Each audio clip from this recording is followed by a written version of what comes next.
आज या ठिकाणी प्रेस कॉन्फरन्स घेण्याचं कारण म्हणजे 23 जुलैला आम्ही पीडब्ल्यूडी डिपार्टमेंटकडे गेलो होतो. त्यांना माहिती दिली होती की टोलच्या निष्काळजीपणामुळं, ती जे कंपनी आहे त्यांच्या निष्काळजीपणामुळं त्यांनी रोड मेंटेन केला नाही. त्याच्यामुळं धारीवालमध्ये काम करत असलेला तरुण भद्रावती शहरामध्ये राहणारा, ज्या ठिकाणी आमचे नगराध्यक्ष आहे, नगरसेवक आहे, तर तिथे तो मरण पावला. त्या ठिकाणी आम्ही तक्रार केली होती की यांच्या दिरंगाईमुळे, यांच्या चुकीमुळे तो मरण पावला.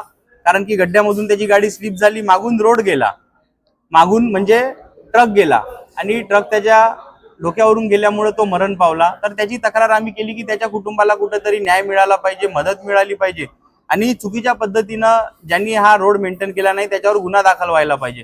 तर त्या ठिकाणी चंद्रपूरचे अधिकारी पगारे साहेब आणि भद्रावतीचे अधिकारी तिवारी साहेब यांनी सांगितलं आम्ही उद्या रोडची पाहणी करायला येतो. त्यांना आम्ही रोड घोडपेठ पासून तर नंदुरीपर्यंत दाखवण्याचं काम केलं आणि त्या अगोदर मी 2025ला ओव्हरलोडच्या नावाखाली अवैध वसुली होत आहे हे तक्रार केली होती.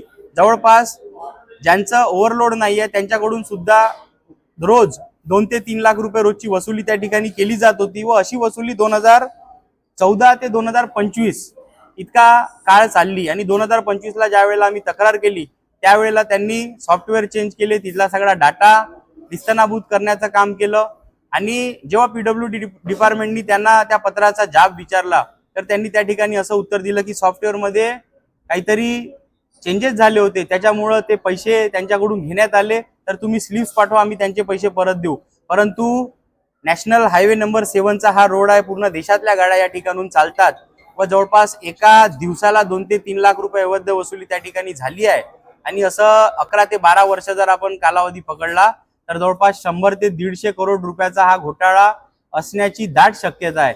तर या ठिकाणी SIT चौकशी स्थापन झाली पाहिजे आणि CBIच्या मार्फत सुद्धा या टोलची इन्क्वायरी झाली पाहिजे. आणि फास्टॅग मधून जे पैसे कटत आहे ते तर कटतच आहे, परंतु ओव्हरलोडच्या नावाखाली पूर्ण या 11-12 वर्षाच्या काळामध्ये किती रुपये वसूल केले यांनी आणि त्याच्यामध्ये वैध वसुली किती आणि अवैध वसुली किती याची पूर्ण चौकशी व्हायला पाहिजे अशी आम्ही मागणी केली आहे.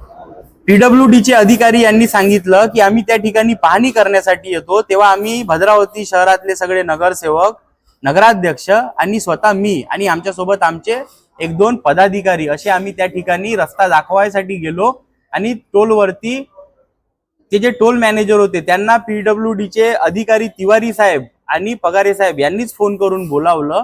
त्यानंतर त्या ठिकाणी आम्ही तिथं उभं राहून संभाषण केलं, परंतु रोड अडवण्याचं कुठलंही कारण नव्हतं. दोन्ही बाजूनी गाड्या येणं जाणं चालू होतं.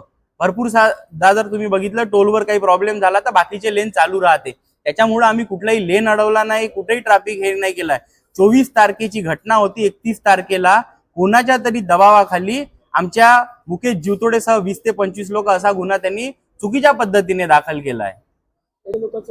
100% नेते लोकांचा हात आहे, काही मोठ्या मोठ्या जिल्ह्यातल्या काही लोकांचा हात आहे, लोकप्रतिनिधींचा हात आहे.